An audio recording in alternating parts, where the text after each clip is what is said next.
कैसे हो दोस्तों। इमेजिन कीजिए किसी दिन आपकी मुलाकात आपके यंगर सेल्फ से हो जाती है। तब आपको लगता है कि आप दोनों सेम पर्सन हो, लेकिन क्या होगा जब मैं आपसे कहूँगा कि आप दोनों सेम पर्सन नहीं हो।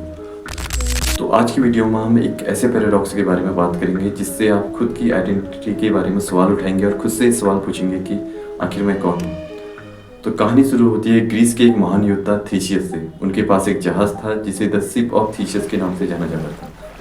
ये जहाज काफ़ी ज़्यादा समुद्री लड़ाइयों से लड़ा और समुद्र के तूफानों से गुजरा। जब इसने अपना काम पूरा कर लिया तो इसे एक बंदरगाह पर खड़ा कर दिया गया। अब समय के साथ साथ धीरे धीरे इसके पार्ट्स खराब होने लगे। जब भी कोई जहाज का पार्ट्स खराब होता तो उसकी जगह पे सेम आइडेंटिकल न्यू पार्ट्स लगा दिया जाता था और ये प्रोसेस चलती रही। और एक समय ऐसा आया जब जहाज के सारे पार्ट्स नए पार्ट्स से रिप्लेस हो गए। तो अब यहाँ पे सवाल ये उठता है कि क्या हम इसे अभी भी द शिप ऑफ थीसियस कहेंगे, क्योंकि इसके पास अब कोई भी ओरिजिनल पार्ट नहीं है। जरा सोच के देखिए, इसके पास अब कोई भी ओरिजिनल पार्ट नहीं है, तो क्या हम इसे अभी भी द शिप ऑफ थीसियस कहेंगे। चलो इसको थोड़ा और कॉम्प्लेक्स बनाते हैं। अब ये इमेजिन कीजिए कि किसी आदमी ने वो पुरानी जहाज के सारे पार्ट्स कलेक्ट करता रहा। धीरे धीरे करके उसने सारे पार्ट्स कलेक्ट कर लिए और जब उसके पास सारे के सारे ओरिजिनल पार्ट कलेक्ट हो गए तो उसने पूरी की पूरी शिप बना दी। तो अब हम क्या इसे भी द शिप ऑफ थीसियस कहेंगे, क्योंकि इसके पास सारे के सारे ओरिजिनल पार्ट हैं। अब यहाँ पे सवाल ये उठता है, अगर हम इसको शिप ए कहें और इसको शिप बी कहें तो इसमें से हम किसे द ओरिजिनल शिप कहेंगे। द शिप ऑफ थीसियस कौन सी हुई, वो जिसके पास सारे के सारे नए पार्ट्स हैं या वो जिसके पास सारे के सारे पुराने पार्ट्स हैं।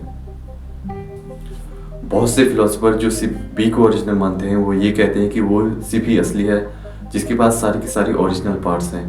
क्योंकि इसके पास ओरिजिनलिटी है इसलिए हम इसे द शिप ऑफ थीसियस कहेंगे। दूसरी तरफ जो शिप ए को ओरिजिनल मानते हैं वो ये कहते हैं कि भले ही शिप ए के पास कोई भी ओरिजिनल पार्ट्स ना हो, लेकिन यही वो शिप है जिसने सारे के सारे बदलाव को सहन किया था।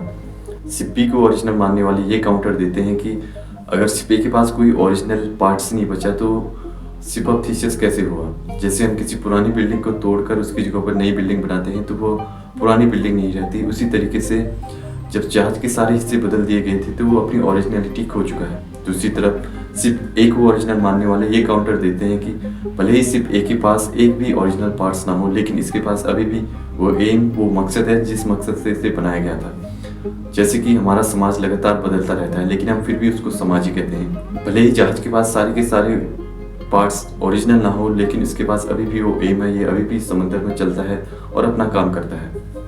अगर आपने बायोलॉजी नहीं भी पढ़ी है तो आप ये जानते होंगे कि हमारा शरीर बहुत सी छोटी छोटी कोशिकाओं से मिलकर बना है और ये कोशिकाएं लगातार बदलती रहती हैं। पुरानी कोशिकाओं की जगह नई कोशिकाएं रिप्लेस होती रहती हैं और ये प्रोसेस लगातार चलती रहती है। वैज्ञानिकों के अनुसार कुछ सालों में हमारा शरीर सारी की सारी पुरानी कोशिकाओं को रिप्लेस करके उसकी जगह पर नई कोशिकाएं ले आता है। तो तब हम ऐसे में खुद को वही पुराना पर्सन कहेंगे जो हम पहले थे। सोच के देखिए, क्योंकि जैसे शिप ऑफ थीसियस के सारे पार्ट्स नए पार्ट से रिप्लेस हो चुके थे, उसी तरीके से हमारे शरीर की सारी कोशिकाएं नई कोशिकाओं से रिप्लेस हो जाती हैं, लेकिन हम खुद को वही ओल्ड पर्सन कहते हैं। ये सवाल हमें मजबूर करता है कि हम अपनी आइडेंटिटी के बारे में सोचें। अब यहाँ पे एक सवाल ये आता है कि हम किसी चीज़ की आइडेंटिटी को कैसे डिफाइन करेंगे। आइडेंटिटी बदलती रहती है, जैसे कि समय के साथ साथ जहाज के हिस्से बदलते रहे, उसी तरीके से समय के साथ साथ हमारी सोच, हमारे विचार और हमारा व्यवहार बदलता रहता है। दूसरी ओर हम आइडेंटिटी को एक स्टोरी के तौर पर भी देख सकते हैं, जो कि हमारी यादों, हमारे अनुभव, हमारे व्यवहार, हमारी सोच और हमारी यादों से बनती है। फिर भी हम इसका कोई एक सटीक आंसर नहीं देख सकते। जैसे कि आपने देखा कि ये काफ़ी कॉम्प्लेक्स चीज़ है, तो हम ऐसा कह सकते हैं कि हर इंसान के लिए आइडेंटिटी का मतलब अलग अलग हो सकता है।